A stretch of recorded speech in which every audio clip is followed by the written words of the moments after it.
It's time for Come and Talk It with your host, Michael Cargill, brought to you by Texas Law Shield.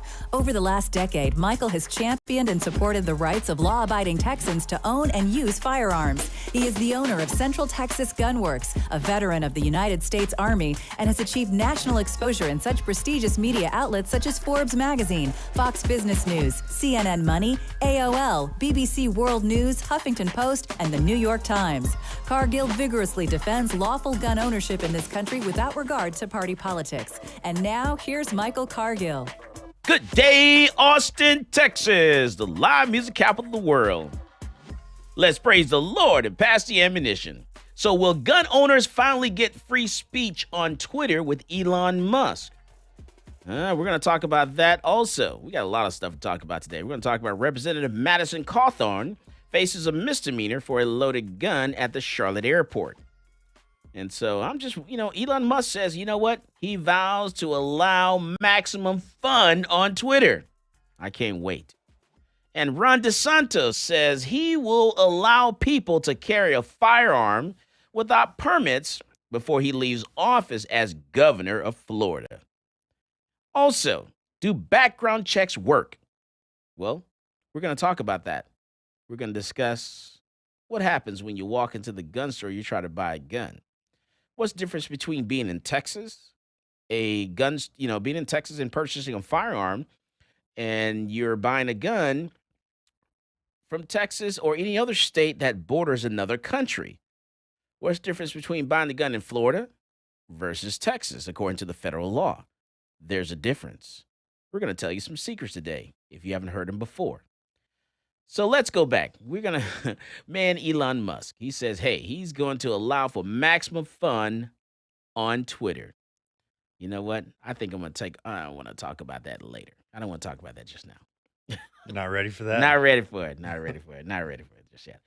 And Madison Cawthorn, we definitely got to talk about that because, I don't know what it is.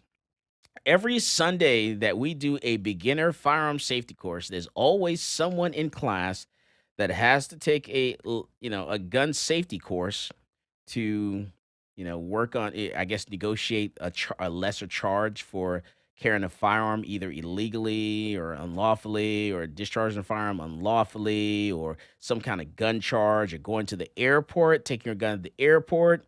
You're not supposed to go through security with it. It happens every single class. Someone is taking a firearm safety course to work on negotiating that charge, get it down to a lesser charge, or to get a charge dropped or dismissed by taking a firearm safety course. So we're going to talk to you. I don't know what's going on, but it's like it's getting worse. Yeah, we just had Representative Madison Cawthorn do it for the second time. Second time? Second time. He didn't learn the first time. He didn't learn the first time. It wasn't embarrassing enough the first time he had to do it. And I like Representative Madison Cawthorn. I really like this guy. And I'm just like, really? Come on, dude. Seriously? Yeah, you can't do that. Can't do He that. brought a really nice gun to the airport. It was a staccato. Oh, it's gone. Uh-huh. I need to find out where they Hey, sell. they confiscated that one. I'm on my way to Charlotte. I'm going to get that one. Let me tell you. Yeah, because in Texas, you do that in Austin, man, I know exactly the building to go to get your stuff. Yeah, and the federal fine for that is $13,910. That's right. And in Texas, if you have a license to carry a handgun and you're in Texas, and you got to be in Texas, you got to have a license to carry a handgun, and you forget and you go through security, that checkpoint, you take your gun with you, Texas is nice about it. It's like, hey, you got a license to carry a handgun? You can say, oopsie, my bad. They will walk you to your vehicle and let you lock it up in your vehicle. Only if you have a license to carry a handgun and only if you're in Texas. If you do not have a license to carry a handgun and you forget and you go through security, you go to that checkpoint, it's a felony, 2 to 10 years in jail. I think it's important to remind people why this became the way that it is, why this became allowed. Because there was an elected official, in Texas that did this. He forgot. He had his gun in his briefcase. He went through security, and they said, "Boom! You have a gun in your bag. Step over here, sir." He said, "Oh my goodness." He said, "This is a mistake. I'm an elected official. I have a license to carry a handgun. He said, we need to change the law. Yeah. So you know what they did? They changed the law. So all the people who came before him that did that, What? they got a fine or they got arrested. They got their gun confiscated. They got They were punished. FAFO is what we talk Yeah, about. they got punishment. They were punished. And then, the people who make the rules do it. And then the rules, they just have to be changed. That's right. Shut your mouth. Yeah, that's what she'd be saying to me right now. if That's she right, heard that's me right. saying this. Yeah, the rules are, for thee, but not for me. Yep. Yes. So the way it is in Texas, though, Texas says, hey, okay, if you have a license to carry a handgun, you can say, you're in Texas, you forget that, you make a mistake, oopsie, my bad. They'll walk into your vehicle. No criminal charges. Only if you have a license to carry a handgun. But the TSA, the federal government says, you know what? We're the feds. We're going to send you that letter in the mail, and it can be up to $13,000. How much? $13,910. 13. I'll take the 10. Can I get the 10? Oh, only $10, please. No, $13,910. That is hilarious. At least it's not $13,911. That would. I'll just take be the too 11. much. I'll just do the 11. Can I just pay $11? I was nice, Maybe if you're a politician, you could I didn't- change that. I law. didn't argue. I didn't debate the issue. Please, just 11. Just get elected, and then you could probably do whatever you want, right? Rules are for thee, but not for me. Hey, I don't report the news. I just read it. So did this politician get basically retroactively forgiven for that? Is that what happened? Well, with a good attorney, Uh-huh. good attorney, you pay, quite a few, dozens of thousands of dollars, maybe like 20 grand. You can get that case, you can get him to do a pretrial diversion and then get that charge dropped down to something else, like a Class C misdemeanor. You get to keep your rights, Okay, noted. not the felony. That's what he ended up doing. All right, so That's what he did. that's what he did. Ah. That's right. Oh yeah, he's an elected official. The rules are for thee, but not for me. That's right. All right, so we come back from the break. We're gonna talk about Elon Musk. You can talk about, hey, maximum fun on Twitter is coming. The days are numbered. We're coming, and they're just losing their stuff. But people are just like, oh my God, he's buying Twitter. No, it's not right. Yeah, I know some people who, once this goes through, they're going to go on a misgendering spree that's going to have its own Wikipedia page someday, okay? It's gonna be okay, people. It's freedom of speech. I know. I get it. It's okay. It's okay. People can say what they want. You don't have to listen. You can block them or you can ignore them. What a concept. You can ignore someone. You can ignore what someone says and not let it bother you. Oh my God. You mean tell me I can control my feelings? I can just control myself and don't worry about someone else? Oh my goodness, what a concept. We come back from the break. Let's talk about background checks. Also, do background checks, do they work? We'll let you know. This is Michael Cargill, and you are listening to Come and Talk It. Folks, this is Doug Man Jones. And I get my gun news from Michael Cargill at Come and Talk It.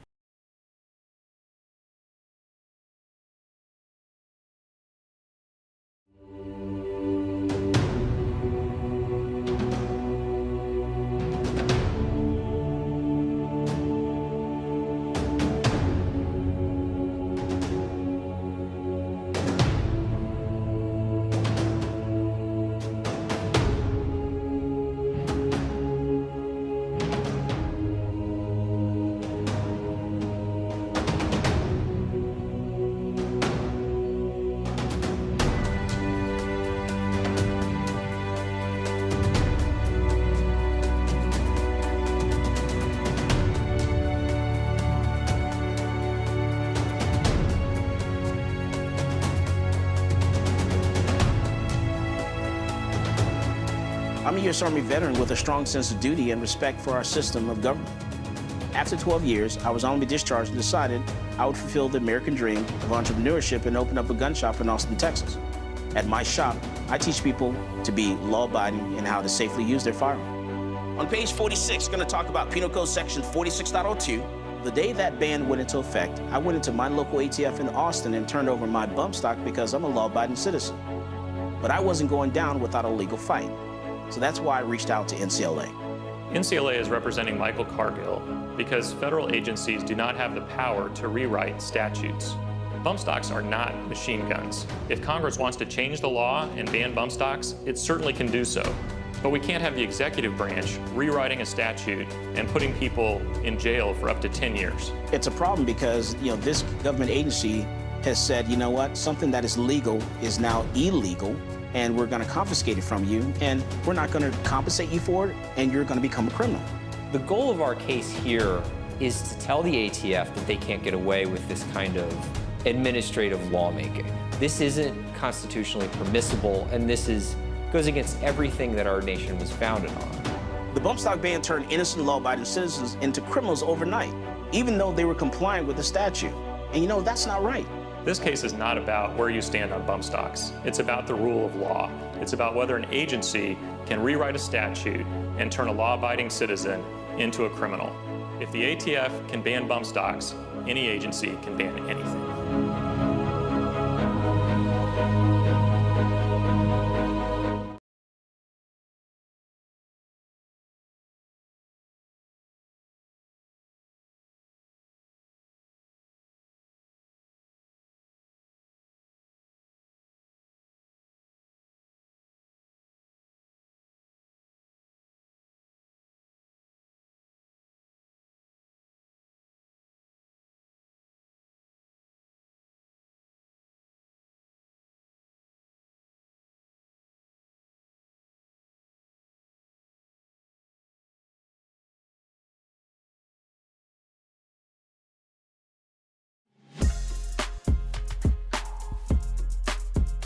Welcome back to Come and Talk It.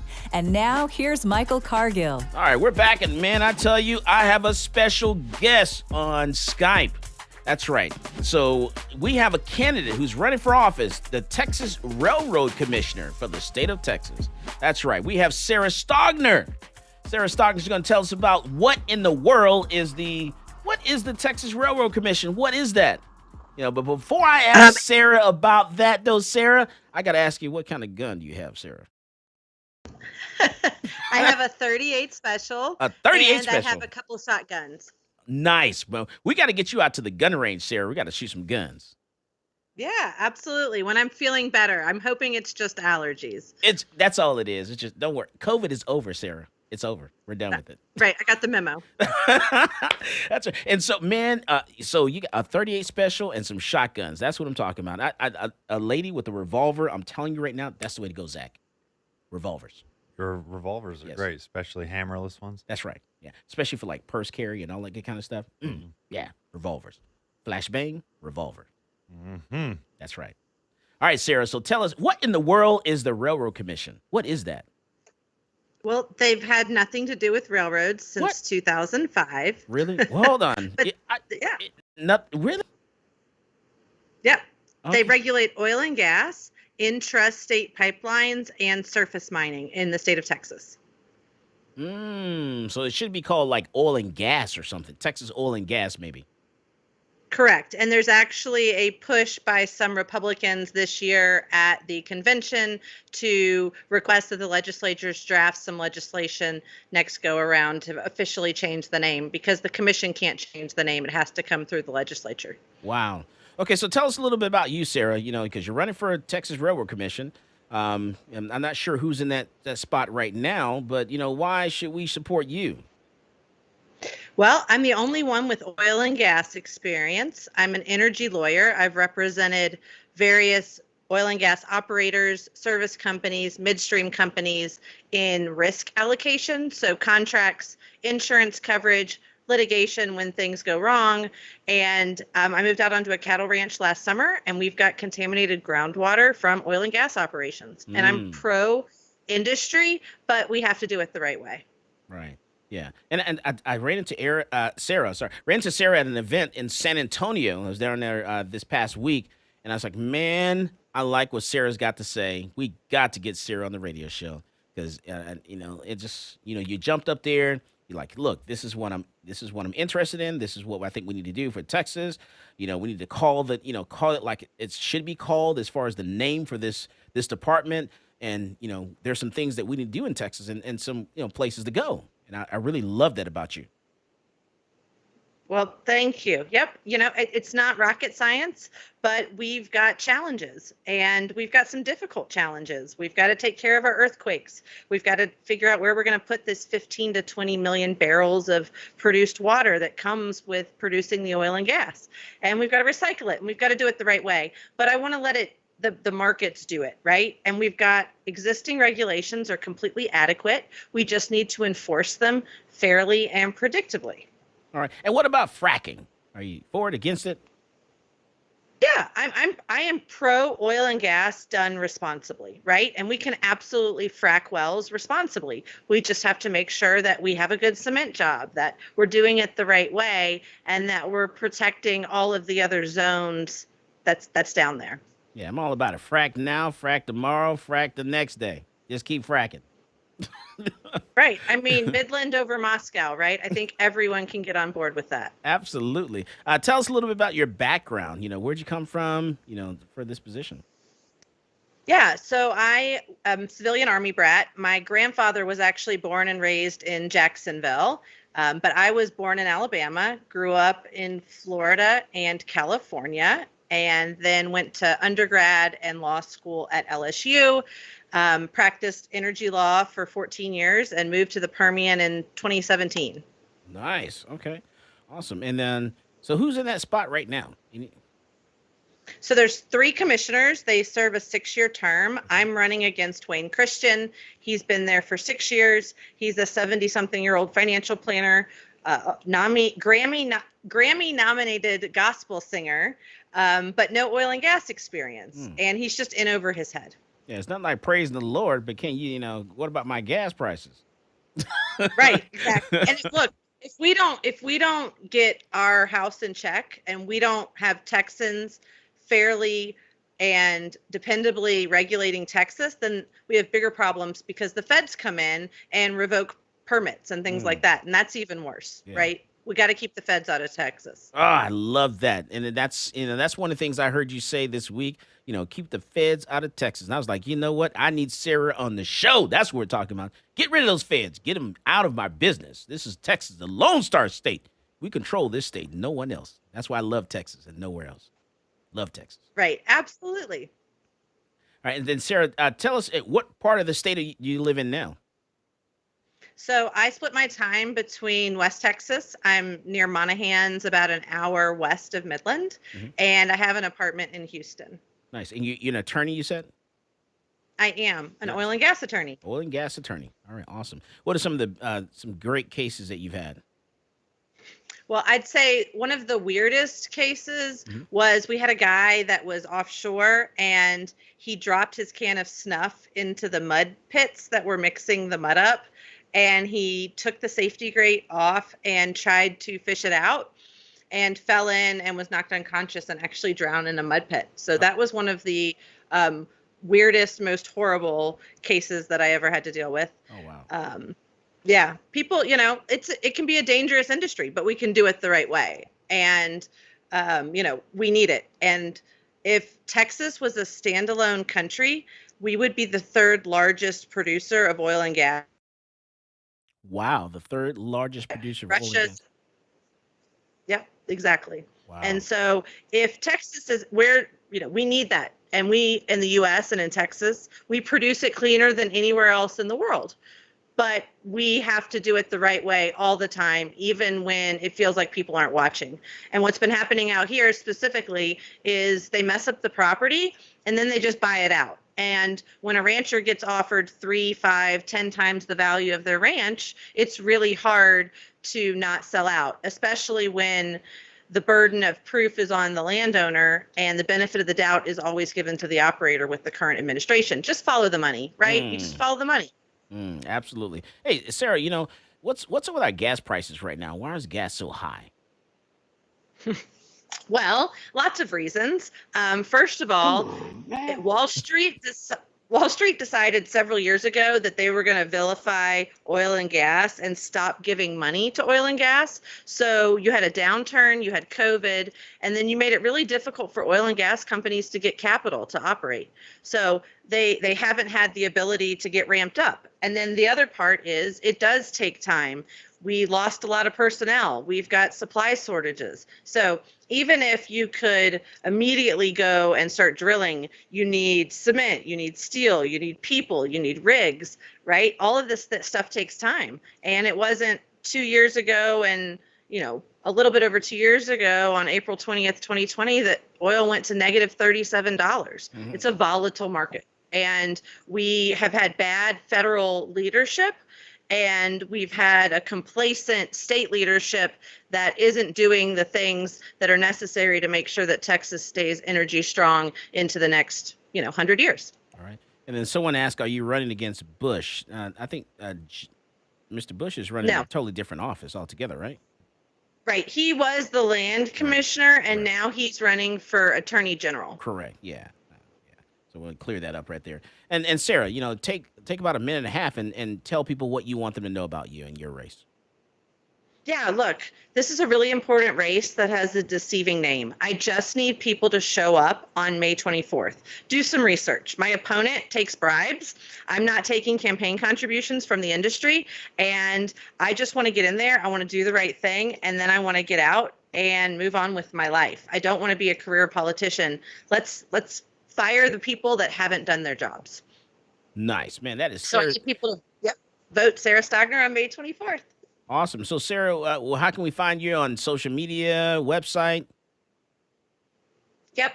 So my website is sarah4rrc.com. That's also my Twitter handle.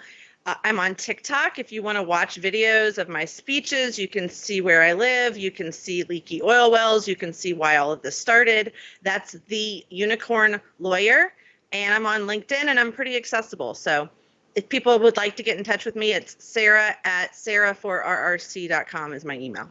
Nice. That is Sarah Stogner. She's running for Railroad Commission. I like to call it oil and gas for Texas, because Texas is a Lone Star state. We're all about our oil and gas. That's Sarah Stogner running for Railroad Commission. Go to the polls, go vote, look for that name, because she's going to make a difference. I promise you that. Thank you, Sarah. Thank you so much. Absolutely. All right, we come back from the break. I want to talk about Elon Musk and talk about, what's going on with that. We got there is a guy. Why are criminals hanging around in Central Texas hiding out from other states?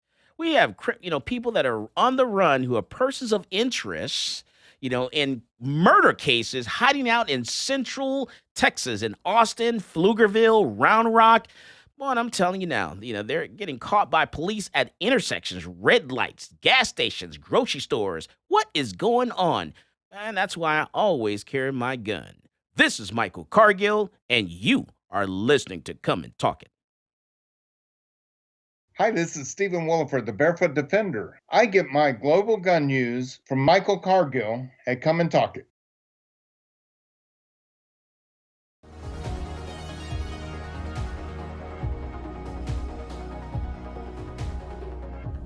Whether it's a typical traffic stop or you're just involved in a use of force incident, encounters with law enforcement can be scary and stressful. In the heat of the moment, you may inadvertently say something you don't mean or make an inconsistent statement. These are red flags for officers, and if they think you're lying or your story doesn't add up, they might arrest you and let the criminal justice system decide your fate. Police officers are trained to get information from you without making the interaction seem like a formal interrogation. But remember, from the moment an officer arrives on scene, everything you say and everything you do will be scrutinized in court. The prosecuting attorney will attempt to use anything and everything against you. So what do you say? You say, I invoke my right to remain silent, and then let your attorney interact with law enforcement on your behalf. One important note though, do not throw common sense out the window. For example, if the intruder's hiding somewhere in your house when the police arrive, or if you saw the perpetrator pitch his weapon into your backyard, quickly tell the police and then stop talking. You might ask, what about my rights? What if the police never read me my Miranda rights? Miranda rights is the common name for a collection of rights contained in the Miranda warnings, given to suspects when they're placed under arrest. The warning comes from a 1966 Supreme Court case, Miranda v. Arizona. In that case, the court held that statements from a custodial interrogation would not be admissible unless proper procedural safeguards were in place to protect the defendant's Fifth Amendment rights. We've all seen these warnings on TV and movies. You have the right to remain silent. You have the right to have an attorney. Anything you say can and will be used against you in a court of law, and so on. So do police have to read you your rights? No. It's important to note that officers are not required to read you these rights unless you're in custody and subjected to interrogation. If the police show up to a crime scene and start asking you general questions and you voluntarily tell them everything that happened, those statements can be used against you regardless of the Miranda warnings because you're not in custody. If you're put in handcuffs but you say something incriminating on your own without being questioned, those statements can and will be used against you because you're not being interrogated. You're just starting to spout off. This is why it's imperative.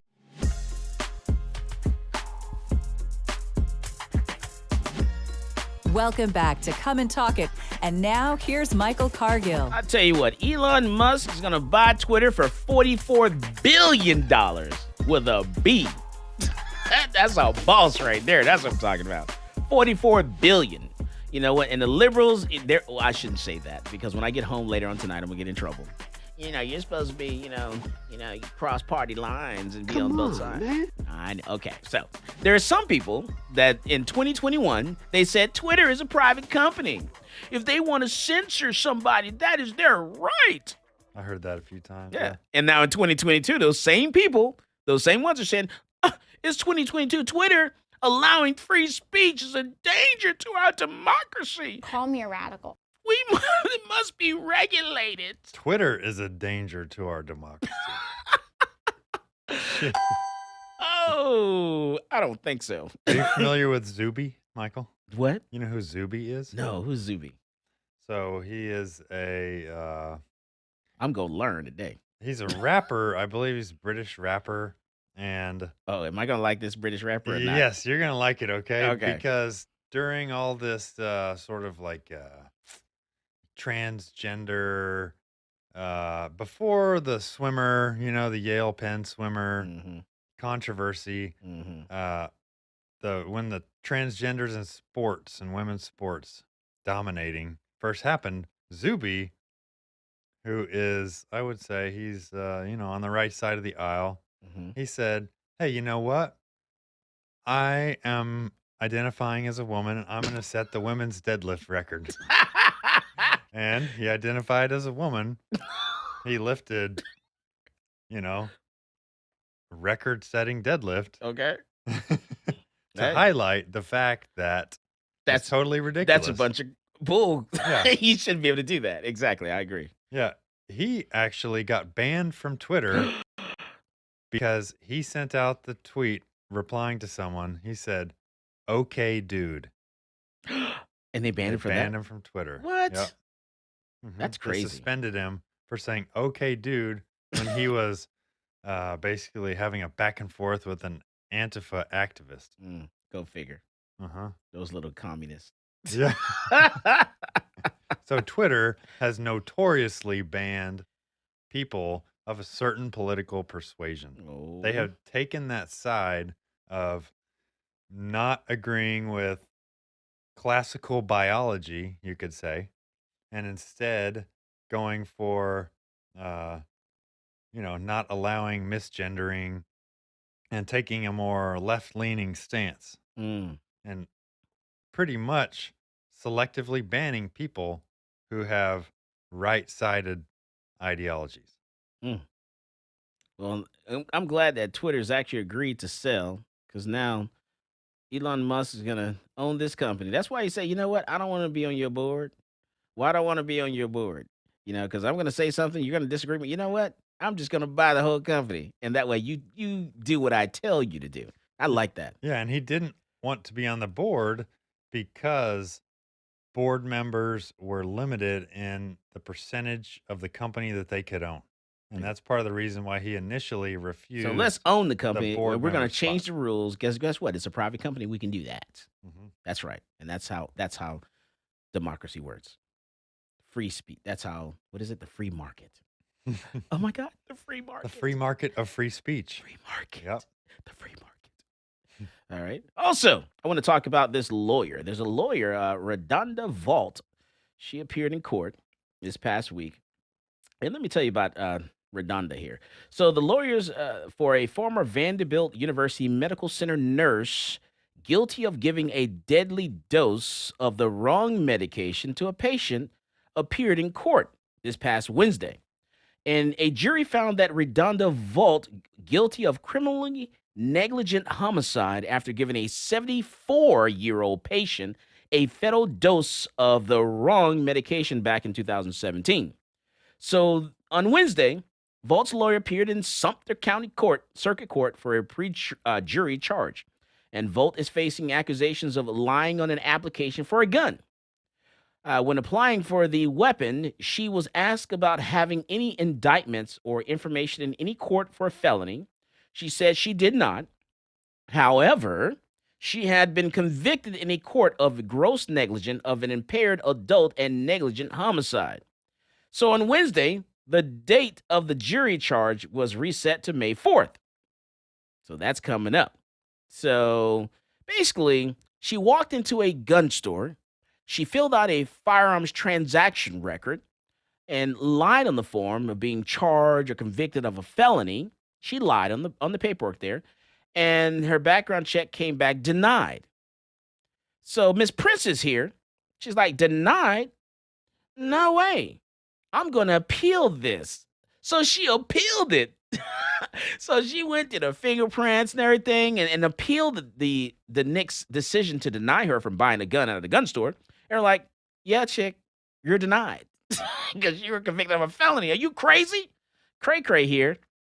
You know, my goodness, and this is how the system is supposed to work. Your information is in the database there. You fill out the form, and we call that or type that information into the Knicks system, and they'll tell us either proceed, out you go with the gun, or delayed, you'll have to wait 3 business days unless they call us sooner, or denied. If they deny you, you probably lied on the form. And in Texas, they can actually prosecute you now for that, for lying on the paperwork. They call it lie and try. So in Texas, they can do that. They can, go after you, investigate you, and charge you for lying on the paperwork. So I suggest you not do that. You should know a couple things. You should know if you have charges pending. Everyone should know if they have charges pending or not. You all should know if you're convicted of a felony. I would think you would know that. You should know if you were dishonorably discharged from the military. You should know that. You should know if you have been admitted into a facility against your will. You should know that. You should know if you're in the country illegally. I mean, you should know if you're convicted of domestic violence. I think you would know if you beat your spouse or not. It's all fake news. You should know those things, is all I'm saying. And then when you fill out the paperwork, they're like, look, yes or no, yes or no, yes or no, yes or no. You lie on the paperwork, yeah, I think you should be prosecuted for lying on the form. And so in Texas, they will do that. So this nurse here, a former nurse, lied on the paperwork, and this is how the system is supposed to work. Let me tell you something. If you're in Texas, and I've said this once before, and I'm going to say it again, if you're in Texas, and I can tell you this here on the radio show, I cannot tell you this in the gun store, okay? So, then I can be charged with, obstructing justice. So I can't tell you in the gun store, but on the radio show here, matter of fact, give me a call and ask me some gun questions. Ask me, gun purchasing questions or whatever, and I'll answer. I'll give you all the little secrets of the trade. Our call-in number is 512-643-5483. That's 512-643-5483. Can I explain this one? Go ahead. Actually, go ahead. Okay, so if you come into a gun store and you purchase 2 handguns or 2 long guns within a 7-day period, 5-day period, 5 days, 5-day period, okay, 5 days, within a 5-day period, then the FFL is required to notify the local law enforcement officer and the FBI, and the FBI, the NICS, and the FBI. National, that's right, the National Instant Criminal Background Check System, and the local sheriff. That's right, the chief law enforcement officer in the county that you're in. Yep. So they fill out we have to fill out a whole nother form, and we actually email it in. It gets emailed or faxed into the NICS, which is the FBI, and the chief law enforcement officer in the county that you live in. gets sent into them, and they know everything about you and everything about that gun, that make, the model, the serial number, everything about the gun. Ah, okay. But if you buy one long gun and one handgun in that same period, you're fine. There is no notification. That's right. A little tricky thing is, okay, if the FFL dealer, the Federal Firearms License dealer that you're getting your guns from, if they're a manufacturer, they have a manufacturer's FFL, they don't have to report the rifle or shotgun or long gun sales. They have to report those. Just handgun sales. Just handgun sales. Okay. And it does not include lower receivers or any of that stuff. So if you want 5 strip lower receivers or a complete lower receivers, you can buy 5 complete lower receivers. There's no reporting. But if you buy 5 ARs, there's reporting. But only if they don't, the FFL, the Federal Firearms License Dealer, as long as they do not have a manufacturer's license. And we do not have, I'm sorry, we actually have a manufacturer's license. So if the FFL dealer has a manufacturer's license, let me make sure I clear that up, in which we do. We have a manufacturer's license. So we at Central Texas Gunworks do not have to report the rifle or long gun sales at all, just the handgun sales. Like that? Mm-hmm. Yeah, so 2 handguns or more in a 5-day period. And we send that sucker in before you walk out the door. I'm telling you that. And that's because we border another country. So because we border Mexico, any state that borders another country has to do this. Michigan, New York, any state that borders another country, whether it's Canada or Mexico, they have to do this reporting. So if somebody in Oklahoma buys 100 guns, no reporting. They don't have to report anything. No reporting. I'm sure there's some other system that gets a flag. If you have your license to carry a handgun, they don't even have to contact the NICS to do a background check. So if you walk into a gun store, and in like Oklahoma, you have your LTC. That gun store doesn't have to report you. They don't have to nothing, because you have your LTC. So they don't have to call the FBI and the NICS to do the background check because you have your license. So in Texas, you walk in a gun store in Texas, you have your LTC, your license to carry handgun. You want to buy 2 ARs, you can buy 2 ARs. There's no reporting, and as long as that as long as that dealer, the dealer has a manufacturer's Federal Firearms license. Try to say that right. Isn't that crazy? Mm-hmm. Yeah, so it's little tricks of the trade there, So good reason to get your license to carry a handgun, and then know where you're getting your transfers or buying your guns from. Yeah, so that's important.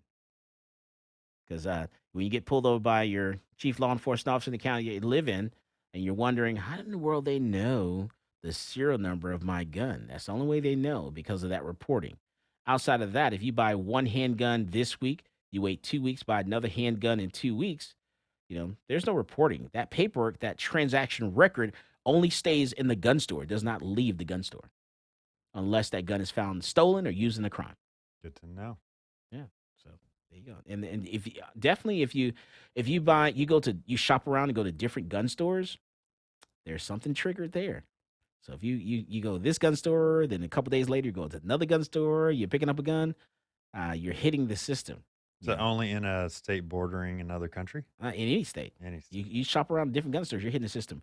Because whenever they do like inspections, when they come to the gun store, the Federal Firearms License Dealer, to inspect the FFL dealer, they're usually looking. They always have a list of people that they're looking for, and it's always going to be people that are shopping around different stores, going to different places, getting background checks done. Yeah, so it's good to know those things. I can tell you here today, but I cannot tell you in the gun store. This is Michael Cargill, and you are listening to Come and Talk It. This is Coleon Noir, and you're listening to Come and Talk It with Michael Cargill.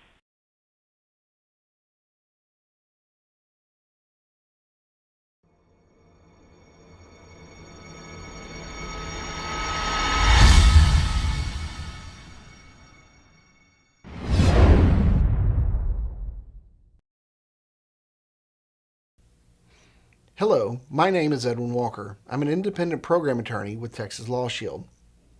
I want to talk to you today about an issue that we see on a daily basis. In fact, you yourself will encounter it on a daily basis, and that is the subject of road rage. I am sure that you have all seen road rage. You may have actually been involved in a road rage incident. Now, if you're a responsible gun owner, I'm going to give you a few words of advice on how to react when you find yourself in one of these unfortunate road rage incidents. While on the roadways, we all observe something that makes us upset. Whether it's poor driving, unsafe driving, or just simply somebody being very discourteous. By all means, you should restrain yourself from engaging that person and telling them how bad their actions were, because this can be perceived as an act of road rage. If you're a lawful gun owner, you have a firearm in your vehicle, you do not want to be viewed as the aggressor in a road rage situation. Now, with regard to a situation where an individual has chosen to rage against you, and you are the actual victim of the road rage, if you and the other individuals are still in their automobiles, do not use your firearm to respond to any of the rager's activities. This is because law enforcement views the fact that you're both still safely in your metal boxes as removing any threat of immediacy that you may be harmed. So please, if you have a gun, somebody is raging against you, forget you have a gun. Don't display it, don't brandish it, don't show it, don't point it, and for God's sake, don't fire it. This could result in a lot of trouble for you. Now let's look at a situation where a road rage incident has escalated. It has escalated to the point where one of the participants has actually gotten out of their vehicle. We recommend that you stay in your vehicle at all times. Do not exit your vehicle, because the person who exits their vehicle is going to be looked at as the aggressor. If the other individual has exited their vehicle and they are not in contact with your vehicle and they do not have a weapon, then do not feel that you can display your weapon in an act of self-defense. People are allowed to just simply stand there and scream at you, scream whatever they want. Until they make a demonstrative effort to try to harm you, there is no immediate threat that would justify displaying or shooting or brandishing your firearm. Now, in the event that the person shows their own weapon, in particular a firearm, the existence of their weapon would give you reasonable. Welcome back to Come and Talk It. And now here's Michael Cargill. All right, so, man, there's some record numbers when it comes to gun confiscation at the airports around the country.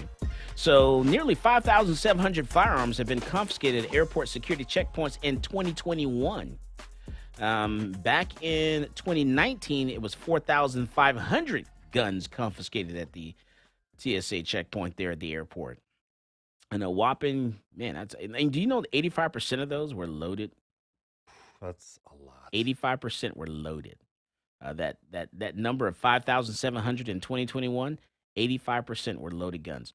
You know the worst airports? Guess who's been removed from the worst airport list? Texas? Austin. Not Texas, but Austin. Austin, Texas, baby. That's right, baby. We finally came down from the worst airport in the entire country. Worst? We used to be the worst airport in the entire country where people forgot and took the guns to security. Now we're no longer the worst anymore. It's now Atlanta, Dallas, Fort Worth, and Houston. Austin is one of the 5 safest big cities in the country. Temporarily. This moment in time. All right, so we finally came down. We came down off the number 1 list there. So that's a lot. You know, at 2019 they were like, "Oh my goodness, this is the worst year ever." And 2019, like pre-COVID, 4,500, like, "Oh my goodness." And then 2020 hit. Then 2021, 5,700 firearms have been confiscated at airport security checkpoints in 2021. 5,700. Wow. That's a lot of guns at the airport. Yeah, a lot of guns. And 85% were them loaded. So let's talk about that. You know, what do you do when you're going to the airport? What is the correct procedure? Okay. So first, what you do is make sure that where you start out from, whatever state, city that you're in, county, make sure that you can legally own and possess the firearm. Then you want to get yourself like a hard case, lockable case. You know the Glock case, the Glock? That it's case, not lockable. That's not a lockable case, so that won't work. Okay, a bag will not work. It's got to be one of those TSA approved locks. Too, It's not necessarily a TSA approved lock, but it needs to be a TSA approved case, so a hard case, lockable case. So you get yourself a hard case, and you stick your empty handgun inside, your empty handgun, empty magazine. Okay, I'm just saying, make sure they're empty. What does empty mean? What does empty mean? That means no ammunition in the magazine, no ammunition in the gun. No. What about one bullet? Not one. Oh. Not even one. Not one. Not two. Not three. None. Zero. Zero. Empty magazine. Empty handgun. And the reason I'm stressing this is because I get phone calls about this, Zach. Yes, I get phone, and I go over this stuff in class, and I get phone calls by people who are at the airport. They say, Michael, I'm at the airport right now, and so I dropped my luggage off, and then I went and got something to eat, and I came back, and TSA called me on my phone. They said they wanted to see me about one of my bags. What do? I said, well, don't drop the soap.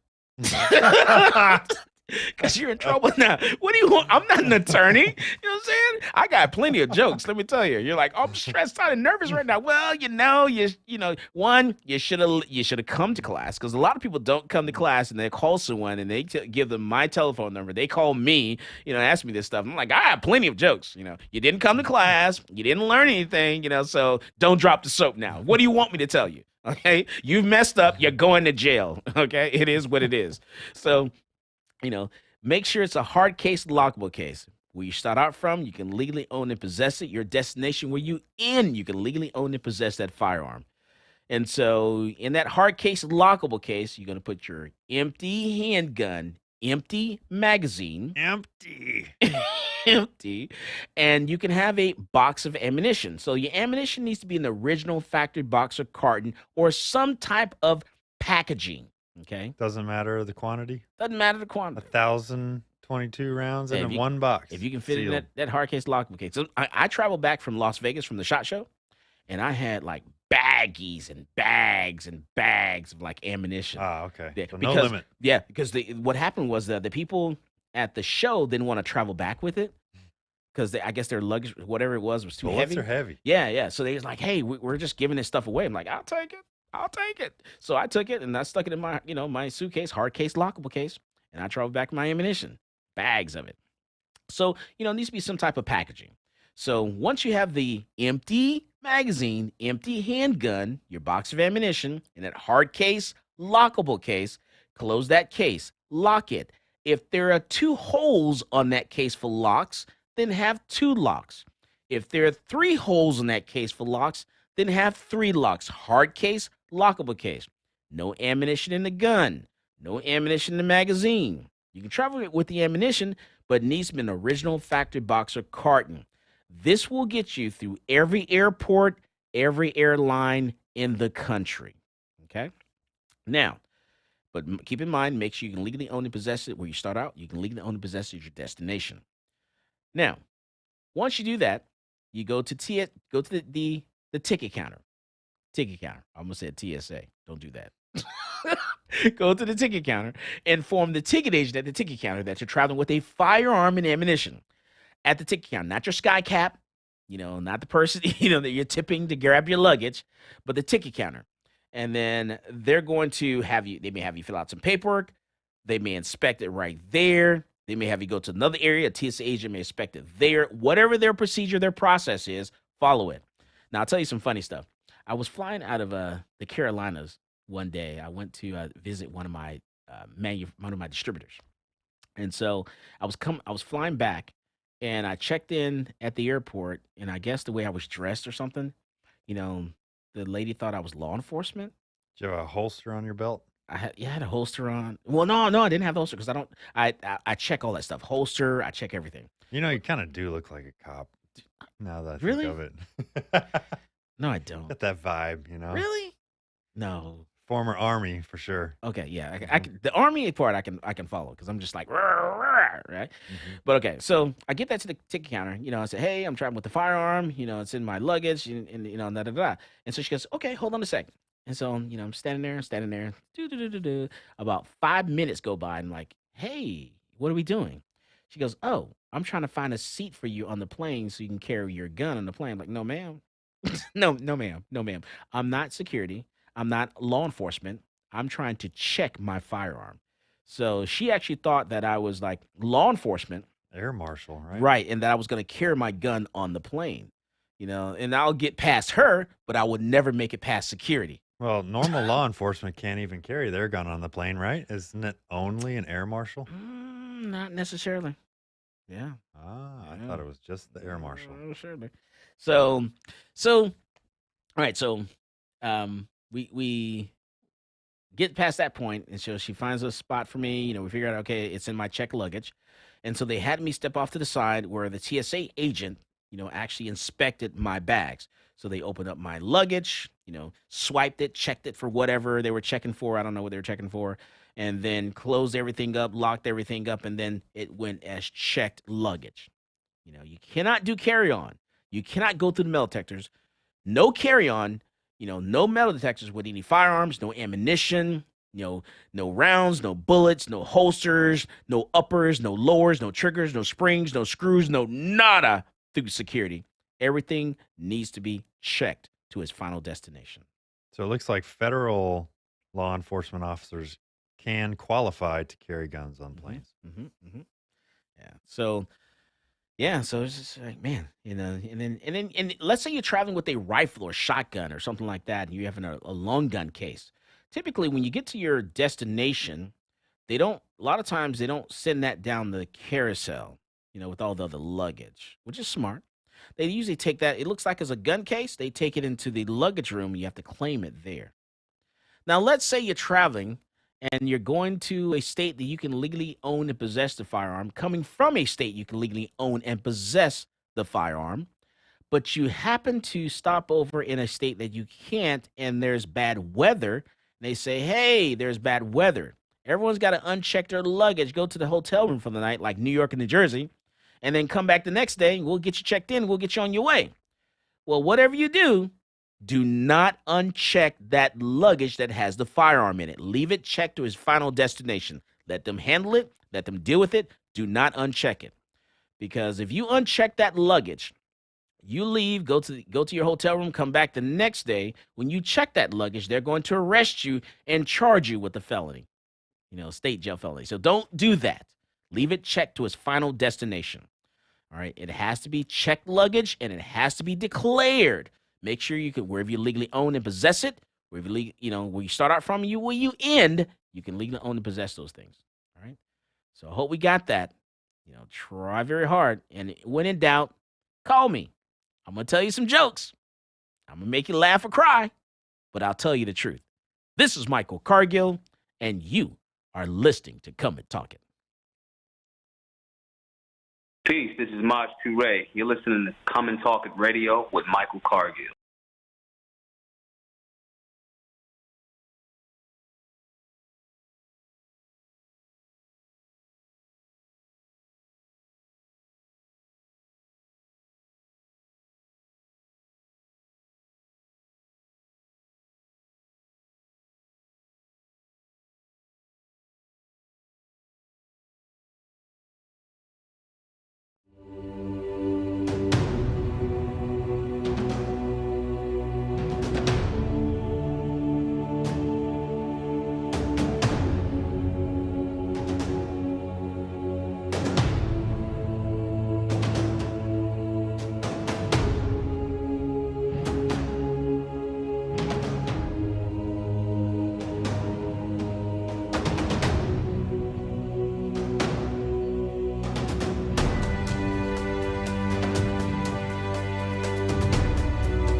I'm a U.S. Army veteran with a strong sense of duty and respect for our system of government. After 12 years, I was Army discharged and decided I would fulfill the American dream of entrepreneurship and open up a gun shop in Austin, Texas. At my shop, I teach people to be law-abiding and how to safely use their firearm. On page 46, going to talk about Penal Code Section 46.02. The day that ban went into effect, I went into my local ATF in Austin and turned over my bump stock because I'm a law-abiding citizen. But I wasn't going down without a legal fight. So that's why I reached out to NCLA. NCLA is representing Michael Cargill because federal agencies do not have the power to rewrite statutes. Bump stocks are not machine guns. If Congress wants to change the law and ban bump stocks, it certainly can do so. But we can't have the executive branch rewriting a statute and putting people in jail for up to 10 years. It's a problem because, this government agency has said, you know what, something that is legal is now illegal, and we're going to confiscate it from you, and we're not going to compensate you for it, and you're going to become a criminal. The goal of our case here is to tell the ATF that they can't get away with this kind of administrative lawmaking. This isn't constitutionally permissible, and this goes against everything that our nation was founded on. The bump stock ban turned innocent law-abiding citizens into criminals overnight, even though they were compliant with the statute. And that's not right. This case is not about where you stand on bump stocks. It's about the rule of law. It's about whether an agency can rewrite a statute and turn a law-abiding citizen into a criminal. If the ATF can ban bump stocks, any agency can ban anything.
Welcome back to Come and Talk It. And now here's Michael Cargill. So we came across a story that talked about advanced care planning for guns, how homeowners can help ensure safe use and transfer of their weapons.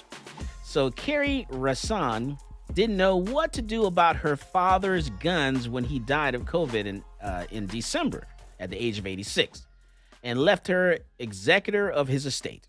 Her father, Max McGaw, hadn't left a complete list of his firearms and where they were stored, and he hadn't prepared, a realistic plan on how to deal with that.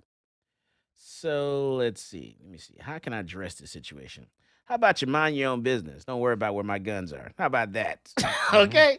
I think when I die, they're buried in the backyard. I got them buried everywhere at private property. Don't worry about it. It's none of your business. Don't worry about it. None of your business. How about that? Okay? Don't worry about where my guns are. That's a little cheap ploy, a little cheap trick on some type of gun registry there. I'm not buying it. Don't even try it. Okay? Don't worry about it. They're fine where they are. That really reminds me of Meta's new thing that they have, Meta, whole metaverse, Facebook. So they have an offer to let you live on after death in the metaverse. So you can make your little character or emoji or whatever it is, your meta person. That is dumb. You make your sim live on, but all you need to do is give them all your information, give them just so much data All about your you data. so that they can make this metaverse character for you. No, thank you. All What they the hell ask have we for, gotten into here? all they ask for is all of your data. Right. That's it. That's it. Not happening. None For of your good business. cause. None of your business not giving it to you. They just want, your microphone data, all your web browsing history data, everything. No. I honestly, I only let people see maybe one or two of the guns I have. That's it. Other than that, you're not going to see anything else. I keep that stuff private. It's hidden. It's no one's business. No, absolutely not. I'm a prepper. I prep. I got face masks, gas masks. I have body armor. I got hundreds of thousands of rounds of ammunition, hundreds of thousands of rounds. You liberals. I shouldn't say that. I'm gonna be in trouble when I go home. Well, tonight. now you're just telling everybody Corn Pop everything. was a bad dude. Are you Corn Pop? And I'm not gonna tell you where they are. They're not in my house. None of your business. You're not gonna know. That's right. So when it all goes down, I'm gonna be prepared. You ready? I'm ready. I got the MREs. We got Got water? Oh, plenty of water. Date it so that way I know how long it's been there. That's right. Ready to go in event something is. So when there's a freeze, there's that drought, I'm prepared. Strategery. That's right. That's right. So we are prepared here at the Cargill residence. I bet you are. That's right. You're going to learn today. I'm here to tell you. All right. So, man, there's a couple stories here. A cop finds a gun at an L.A. home during a search over a Hollywood shooting. So, sources close to Rocky, I don't know who's Rocky, tells us cops determined very quickly that the lawfully... ASAP Rocky. Is it ASAP Rocky? Yeah. Who is he? He is a rapper? A musician. A musician. Whatever. He's a rapper. What instrument does he play? That's what I need to know. Vocals. What instrument does he play? You're not a musician. You're a rapper. Okay. Yeah. He's one of those rap guys. Right. Yeah. Whatever. I played instruments. I was in the United States military band. That's right. I was in the United States Army band. I played tuba, trumpet, and trombone. I am a musician. I know more about music than I do guns. Didn't know that, did you? You're gonna learn today. Could you play right now? You know the thing. You heard what he just said? We brought a tuba, trumpet, trombone. All Would in you one. be all able at the to play on air? On air? Absolutely. One at a time. Not even asking you to play all three. I can blow a couple notes. That's right. I haven't played since 1999. Not one of those instruments. Yeah. Not one since 1999. And I was an instructor at the Armed Forces School of Music. Instructor. I believe it. Armed Forces School of Music. That's right. So yeah. Ask any of those troops. They remember me. Oh my goodness, that's Sergeant Cargill. I bet they do. That is a true fact. They remembered me. Let me tell you, I was the meanest SOB you ever see in your life. All right, so sources close to Rocky tell us cops determined very quickly the lawful purchase and legally registered guns found in the rapper's home were not connected to the crime. The sources tell the police officers they never even removed the firearms from the home because they knew there was no relation to the guns used in the alleged shooting. How do you know that? The guns tell them that? I just need to know. Inquiring minds want to know. So the search at ASAP Rocky's guns, multiple guns, a lot of guns, but what's unclear, did cops seize the gun that was used to shoot a man during an argument in Hollywood? And so not sure about that. Oh, those rules for thee, but not for me. So that's when you got to have a good attorney. That's one thing. When you mess up, man, call 911, then call your attorney. Let your attorney do the talking for you. If you don't learn anything else, you'll learn that. Because you have a right to remain silent. Anything you say can and will be used against you in a court of law. I got pulled over 2 nights ago. I was downtown on 4th Street. Yeah. And you get pulled over nowadays, That's right. That's right. I was doing something bad, and I was like, I shouldn't have been doing it, and he threw his lights on. I was like, oh man, yeah, I was messing up. So I pulled over, turned on my inside light, pulled out my driver's license, both hands on the steering wheel, rolled down my windows, officer walked up to the vehicle. He said, sir, you were kind of driving kind of fast back there. Said, you got your driver's license? I handed the officer my driver's license. He introduced himself. Hey, I'm so-and-so with the Austin Police Department. Handed my driver's license, put my hands back on the steering wheel. He said, I'll be right back with you. Went back to his vehicle, ran my driver's license, came back and said, look, slow it down. I said, yes, sir. That's right. Got to be polite. Yes. That's the key. The key is be polite. Don't be argumentative. Why you pull me over? I didn't do anything wrong. I ain't do nothing. Why you messing with me tonight? You know what I'm saying? No, that's not how you do it. Got to be polite. They have a job to do. I'm trying to get home safely. They're trying to get, for all I know, he's trying to go on his lunch dinner break. What it is? I don't want to interfere with all that stuff. Be polite, be nice, get through that traffic stop, and off you go. Not even a written warning. And I was in the wrong. I was definitely doing some wrong stuff. So you got to be polite and own up to it. Don't admit anything. Okay. Nope. I didn't talk. Didn't even breathe. What about apologizing? No, because I'm admitting something. Is that an admittance of guilt? That's an admittance of guilt. Admission of guilt. That's an admission of guilt right there. So don't apologize. I didn't apologize. I just like, interesting. Like, okay, here's my driver's license. Yes, sir. No, sir. Yes, ma'am. No, ma'am. Be polite to the officer. Officer went back to his vehicle, did his thing, came right back, sent me on my way, and I drove off, turned on my turning signal, and pulled out slowly. Proceeded to the interstate, where I swiftly went back to the house. And that's what you're supposed to do. I don't know what it is with people when they want to argue with police officers on the side of the road, and that's what causes problems. Why you pull me over? And that's how you get shot. It's just crazy. Governor DeSantis from Florida, he says, you know what? Before I get out of office, before I'm not the governor anymore, I'm going to make sure that Florida has constitutional carry. You're going to be able to carry your firearms in Florida without a license. So we'll see if he owns up to that. So Governor DeSantis, the legislature will get it done, according to what the governor says of Florida. DeSantis said during a news conference in North Florida, I can't tell you if it's going to be the next week or 6 months, but I can tell you that before I am done as governor, we will have a signature on constitutional carry. So in Florida, people must obtain a concealed weapons permit in order to carry hidden guns, concealed guns in public. About 2.5 million people have permits.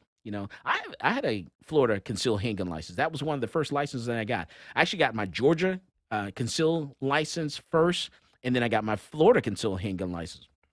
I was very proud about the Florida because in Georgia, all it was just a thumbprint on the license. I was like, this looks like I can make this on my computer.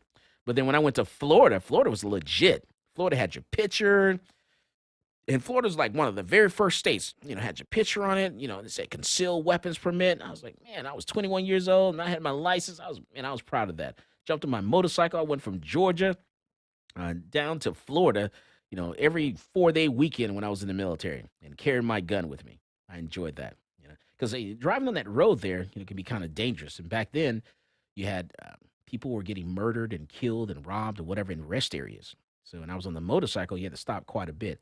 So I enjoyed carrying my firearm with my license and knowing what the laws were, and I made sure I did that when I was 21 years old. And that's important. You know the laws in the state where you live. Know how to carry. Know how to respond to law enforcement when you're pulled over by the police. And that way you can get to that traffic stop. So DeSantis successfully ushering in a constitutional carry measure into law would be another conservative victory as he builds a resume that could appeal to the Republican primary voters if he decides to run for president. Because that's what he's doing. He's prepping himself to run for president of the United States.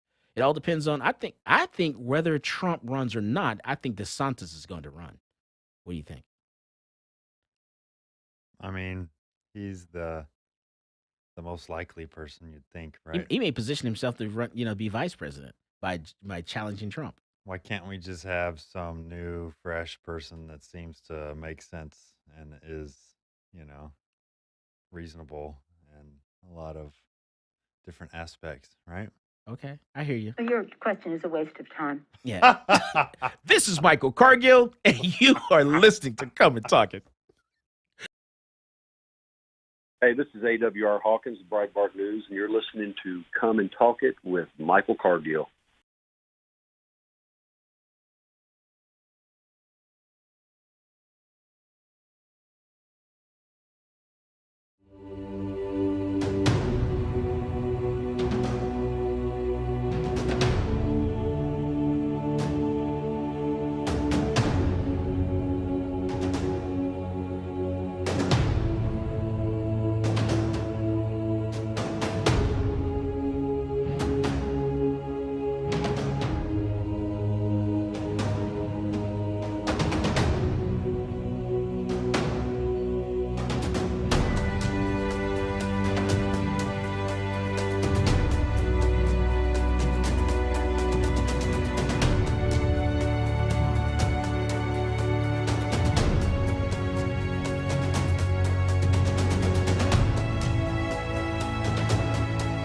U.S. Army veteran with a strong sense of duty and respect for our system of government. After 12 years, I was honorably discharged and decided I would fulfill the American dream of entrepreneurship and open up a gun shop in Austin, Texas. At my shop, I teach people to be law-abiding and how to safely use their firearm. On page 46, we're going to talk about Penal Code Section 46.02. The day that ban went into effect, I went into my local ATF in Austin and turned over my bump stock because I'm a law-abiding citizen. But I wasn't going down without a legal fight. So that's why I reached out to NCLA. NCLA is representing Michael Cargill because federal agencies do not have the power to rewrite statutes. Bump stocks are not machine guns. If Congress wants to change the law and ban bump stocks, it certainly can do so. But we can't have the executive branch rewriting a statute and putting people in jail for up to 10 years. It's a problem because, this government agency has said, you know what, something that is legal is now illegal, and we're going to confiscate it from you, and we're not going to compensate you for it, and you're going to become a criminal. The goal of our case here is to tell the ATF that they can't get away with this kind of administrative lawmaking. This isn't constitutionally permissible, and this goes against everything that our nation was founded on. The bump stock ban turned innocent law-abiding citizens into criminals overnight, even though they were complying with the statute. And that's not right. This case is not about where you stand on bump stocks. It's about the rule of law. It's about whether an agency can rewrite a statute and turn a law-abiding citizen into a criminal. If the ATF can ban bump stocks, any agency can ban anything.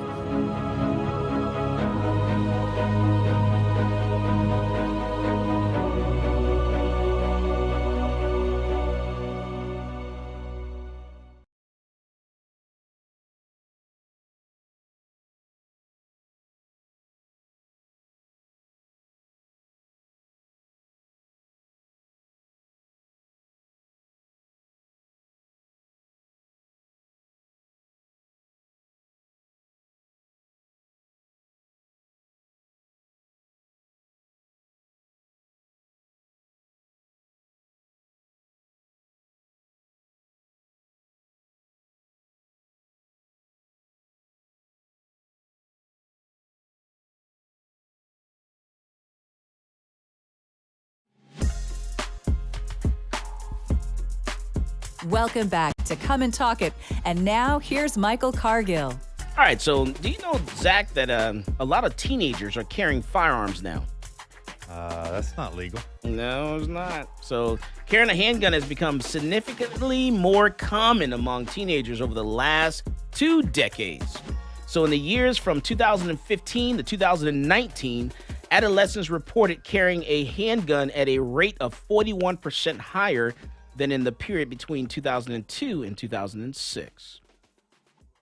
So according to a study published this week in the journal Pediatrics, findings are based on reports from more than 297,000 adolescents in the U.S. ages 12 to 17. About 4.6% of teens carried handguns in the recent study period, and according to this research, and up from 3.3% previously.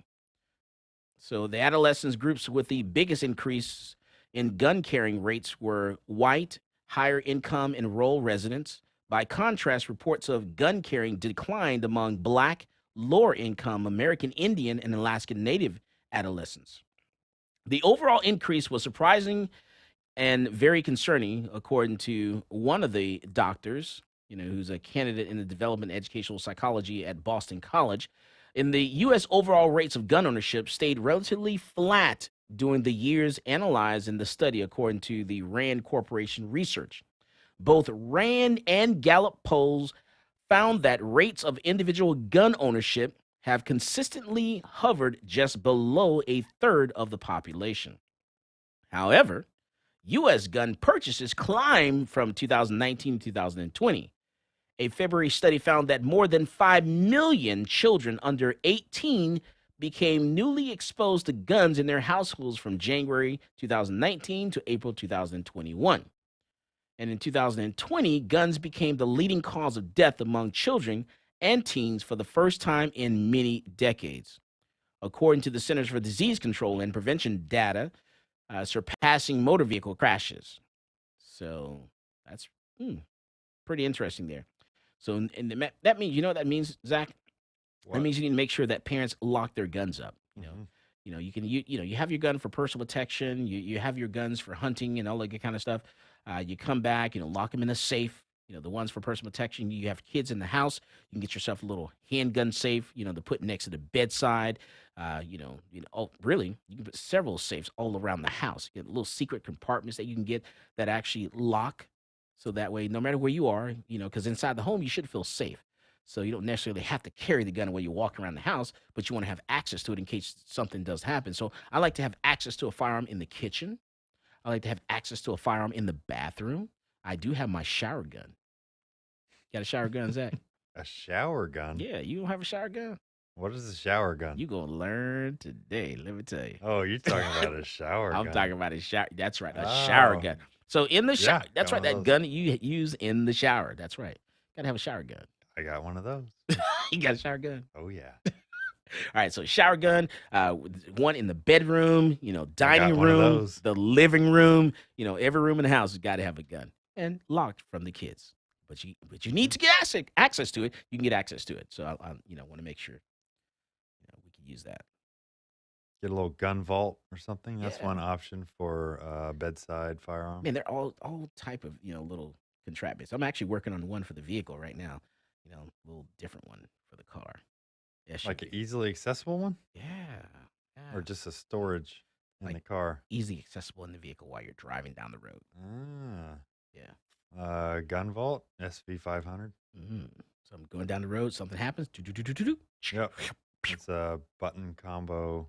And it just kind of pops open forward to expose the back of your pistol to grab. Yeah. And it's locked from the kids.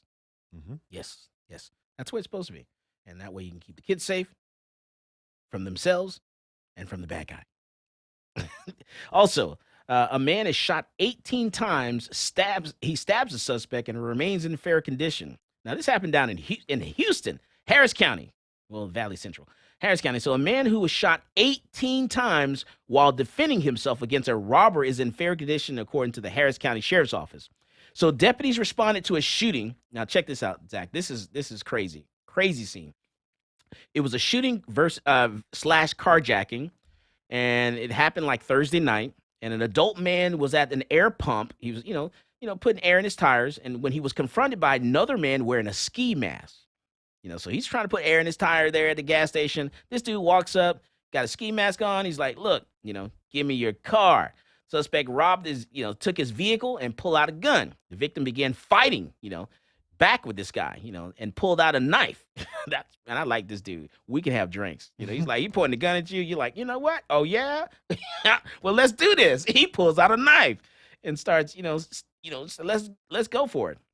So during the altercation, the suspect began shooting at the victim, and the victim was able to stab the suspect. And the victim was found to have 18 gunshot wounds, none of which were fatal. He is currently in the ICU in fair condition, and the Mount Bellevue PD were in pursuit with the suspect and were able to get the vehicle to stop. The suspect was still wearing the ski mask and in possession of the pistol. Now what would be fitting to this story if they were both in the hospital at the same time? That would be fitting. Beds right next to each other. Yeah, it's like, well, you better put somebody between us because I'm going to get him. You better not go to sleep because I'm going to get him. I'm telling you now. Oh, that's a crazy story. My hat's off to this guy. 18 times. 18 times. I want to buy that guy a drink. Boy, I tell you. It would just blow out of his stomach. And don't do that. I don't advocate you doing that, but this dude, I like him. It would just come out of his sides like drainage holes I know. as he drinks. I'm curious what kind of gun the bad guy was using that he was shot 18 times. Right? Probably. Not necessarily. 22's travel. It wasn't a 22's can travel, do a lot of damage. I don't know. Depends on where. I don't know. I'm curious. I want to know what ammunition and what gun. Wasn't a 45. Yeah, definitely. No. Wasn't a 308. Nah. Nope. Not a 45. 22. Not a 7.62 by 39. 380. I don't know. I'm curious. So yesterday, Friday, the Washington Supreme Court gave law-abiding Washington's gun owners something to celebrate. In a unanimous opinion, the court ruled that the city of Edmonds storage ordinances violated the state's preemptive law. A lot of states have a preemptive law where the cities and counties cannot come up with a stricter gun law than what they have for the state. But that doesn't stop some cities from doing this. They go out and they say, hey, you know what? We don't care what the state says. We're going to try it anyway. So the Washington State Supreme Court said, nah, you can't do that. You're going against what the law says, unfortunately. So this victory comes after the Washington Court of Appeals issued a similar opinion last year.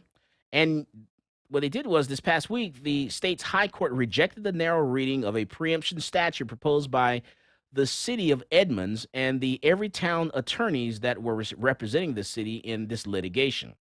The legislature plainly meant to broadly preempt local lawmaking concerning firearms except where specifically authorized. So good for Washington State. Good to, sometimes you just got to fight the man. And it's nice when, people win. I love that. Mm-hmm. All right. So Arizona homicide suspect. So check this out. This guy, something happened in Arizona, but it affects Texas. So over in Pflugerville, this happened this week, by the way. As a matter of fact, this happened yesterday. Okay, yesterday. A double homicide suspect was arrested Saturday in Pflugerville, according to the U.S. Marshal Fugitive Task Force. So Terrence, we don't care what his last name is, he was 18 years of age, was arrested at the intersection of Copper Mine Drive and Colorado Sand Drive Saturday afternoon after a shooting in Casa Grande, Arizona, killed 2 women.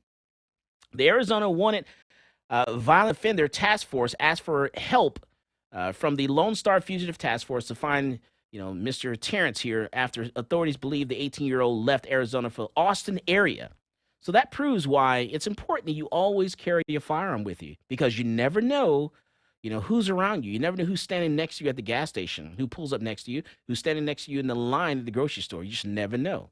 You don't know where this person is coming from. And that's what law enforcement runs into. When they're pulling someone over on the side of the road, they never know, who this person is and where they're coming from or what they just did. They could be a fugitive from justice. And they're pulling them over because they're trying to give them a speeding ticket or something like that. That's all I say, be polite. So, it's crazy. And after another story here, I can't get to this one. I'm not going to get to it. But what it is apparently, some anti-gun Democrats are going after their own. We'll talk about that next week when we come back. Zach, like I always say, as always, more guns equals less crime. So you definitely, this week, Zach, your mission is to go out there, and I want you to buy yourself a gun. I just bought one today. What? From where? Yeah, don't worry about it. Oh, there's a fight. There's a brewing. We're going to have a fight in the parking lot. This is Come and Talk It, and you've been listening to Michael Cargill. You have a good week, y'all.